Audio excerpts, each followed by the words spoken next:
through some of the dailies. We'll start with Vanguard newspaper today. Impact of fuel subsidy removal tough on Nigerians.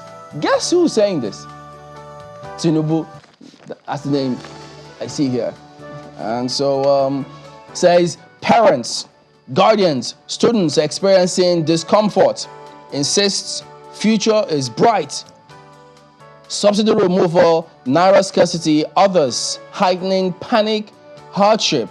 Catholic bishops kick against blessings of homosexual, same-sex marriages, expedite action to cushion effect of your hard economic decisions. Sharia Council tells Tinubu, asks president to tackle insecurity headlong. And then you see Ibadan explosion. Police declare owners of building wanted. As Vanguard here today. You know, when he says future is bright, it always reminds me of a song my uncle taught me to sing when I was little. Colorful and it's bright, I must get there. You know, Nigerian children will need to sing that song because their future needs not be hampered by present circumstances. But let's take a look at what The Guardian has on the front page for you. And it's talking about, well, what should happen to help that future be bright. Food for education. Yes, I like how they put it. Food for education. How poor planning, corruption ruin 200 billion naira school feeding initiative in states. That's a lead story on the front page of The Guardian. They also have some infographics for you. It's their big story on pages 4 and 5. But regardless, I mean, if Nigerian children do read this, they should sing that song. Colorful and it's bright, I must get there. Ayo. Well, the one I remember is that of Tosin Jegede, titled Leaders of Tomorrow. But hey, and I was in Lagos at the time. By the way, the next paper is This Nigeria this morning, taking us straight to Rivers State. A quick update, by the way, Mobolaji Johnson was also governor of Lagos State between 1967 and 1975. Just a quick update. This Nigeria newspaper, is this an update, a good news of sorts about the oil thieves? Army uncovers 14 reservoirs of 3 million liters of stolen crude oil in Rivers Forest. You see, I was slow to say it, so you don't miss the highlight. 14 reservoirs, 3 million liters, stolen crude oil. The details you'll find on page 10 of This Nigeria Today.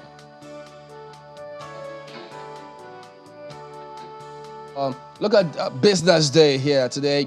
Discos to now buy electricity directly from producers. And no, the big question is, how will this impact things moving forward? We'll find out probably. That's Business Day. Leadership Friday has this one, governorship appeals.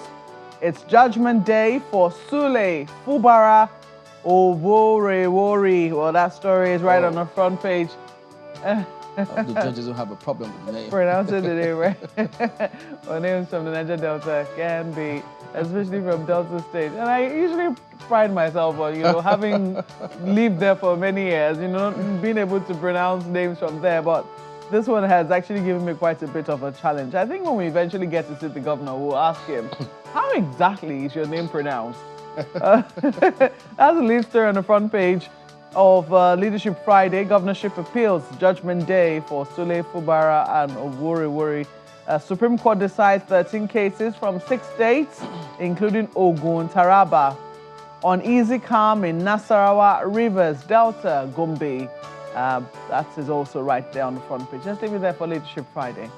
Well, I hope it's not one of those days Chamberlain dreads. The Nigerian Observer is next, and it is talking about Braced, the Braced Commission. South-South governors to recommit to addressing regions' socio-economic challenges. As Obaseki heads Braced Commission, charts course for cooperation in rail and ports, development, and others. Don't forget what we mentioned in the previous paper. Stolen crude, 14 million liters of them were found in Rivers State or Rivers Forest. Definitely it is inside River State, unless there's other information or details to that. But that's that one. So how does that link with this story of South governors recommitting themselves to addressing the region's socio-economic challenges? Find the details on the front page, continues on page 2. All right, so take a look at News Direct. Nigeria's non-oil exports show resilience, hit over 6.5 million metric tons. And they've got some writers associated with that lead story as well on the front page of News Direct this morning. Daily Independent has this one. Reps ask ministry to refund 75 billion naira COVID-19 funds. Okay, so just in case you're wondering which ministry, you might want to flip inside the paper. Direct Health Ministry to return 10 billion naira for vaccine production. Well, since you never did it, please bring back the money. Bring back the money, so says the House of Reps. That's the front page of Daily Independent. And Daily Trust has this one on its front page. It's talking money, actually talking about the exchange rate in Nigeria as at, should we say yesterday or currently. Daily Trust newspaper leads with dollar sells for 1,355 naira at black market. Official market closes at 902 to the dollar. Many industries may shut down, Professor Sheka. FGI's $1.5 billion World Bank aid. Okay. Find the details of that story on page 4 today. Okay, so some of the issues that stick out here. Impact of fuel subsidy removal tough on Nigerians, ascribed to the president. And so we would expect that, okay, we all know that. Yes, we're going through all of that, but what they want to hear next, having admitted that, it shows that, well, yes, he's in touch with what the stark reality of people are in the country. So next question they then ask is, all right, so what measures do you think your policies are working? What other plans do you have in place to make sure these policies actually do what you intend for them to do, pushing the effects, as you see on the Vanguard here this morning? What it says, parents, guardians, students expressing discomfort. So when you say the future is bright, so his lieutenants need to then go out there and talk more to a lot of Nigerians there. The CNG buses, what's going on with them? Are they going to stick to just giving cash handouts to people? How does that impact anything? Because it's one thing to give the handouts today. People need to be assured of where they can get the next meal from. So, because once you give today, tomorrow is over. What happens next? So clearly, we need to revisit that policy and ensure that things go well. And then, yes, indeed, there was a lot of smile on people's faces yesterday because the Super Eagles did us proud. How could anybody forget that? So, Super Eagles, Peck Elephants, brighten chances of qualification. That's what we love to hear. Well, it's a close one, but, you know, it's better it's close than not at all. We'll take that one. We'll take it, okay? It shows that these days the matches are getting more and more difficult to watch. Yeah, absolutely. They're getting more and more difficult to watch. So congratulations to all those who had the heart to be able to watch that game. You know, some people are like us, we're not that stout-hearted. The Guardian, The Guardian is what I'm looking at for you. And, you know, the stories that immediately stick out. Their lead story is really, really something that we all should pay attention to, because this school feeding program was one of the programs that was supposed to give a huge dent to the 10 million out-of-school children, the statistics on which our country continues to feature. And in some instances, we're even doing worse than countries that are war-torn. You have to ask questions as to how come. Yes, indeed, we have our own internal conflicts. But we're not exactly, we can say that looking at the number of conflicts we have, we can almost be a nation at war.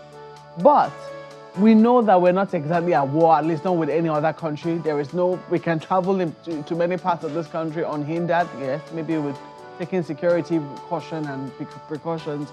But to have the kind of numbers we have out of school, and then coming up with a program to do something about that, and we lose that to, you know, improper management. I don't want to say corruption. Improper management. Let's remove corruption from it. Because sometimes a whole program can go sour or go south, not because people were corrupt, but because maybe things were just not done properly or people lose interest. I'm not saying that's what it is. You might want to read the story itself on pages 4 and 5. But the statistics here should make all of us concerned, because we're talking about children who are the future of this country. It is okay for the average Nigerian, who is able to earn something, to send his or her child to school. But as we have been told over and over again, our children will not be able to survive properly unless other children, especially those of the less privileged, are also able to get some education and their own futures too are assured. So I think it's important for anyone who is interested in the future of Nigerian children to take a second look at the statistics on the front page of The Guardian and the story as well, and see what it is we can do to correct the program. We don't have to scrap it totally, but I'm sure that it yielded results in the first few months, maybe a year or two after it was launched. What went wrong? What can we do to better it? How can we not only tackle malnutrition by the feeding program, but also get more and more children to enroll in school as a result of that particular program? Big questions. Let's leave it there for the Guardian newspapers. I'll tie that, Malkwe, to this particular one that I'm picking from the front page of the Daily Independent. It's always the people end of things. It's always the people. 200 billion naira, amazing initiative, no doubt, if properly executed and with the right collaborations between the federal government agencies and state government agencies. I don't know why that would have gone south. Look at the front page of Daily Independent as well. A more recent one is at the bottom of the page. Infractions, unwholesome practices detected in NIN enrollment. That's ascribed to the NIMSI DG. Now, don't also forget that what the former minister of the supervising ministry over NIMSI said at some point, that the reason that insecurity still persists is because security agencies are not using it. But if these are the discoveries of the Director General of NIMSI now, can we say confidently that the data at NIMSI now are reliable for the security agencies to use? Given this, I don't know, maybe there is more to this particular story. Please, let's remove this politics of it and look at the substance of the issue. It's always the people end. And the NIMSI boss is calling out those they call the front-end partners in the process of this NIN-SIM linkage and the NIN enrollment and all those things. So it's always the people, Markwe. But if we're going to do anything, that's where to target. Execution of policies is always the issue.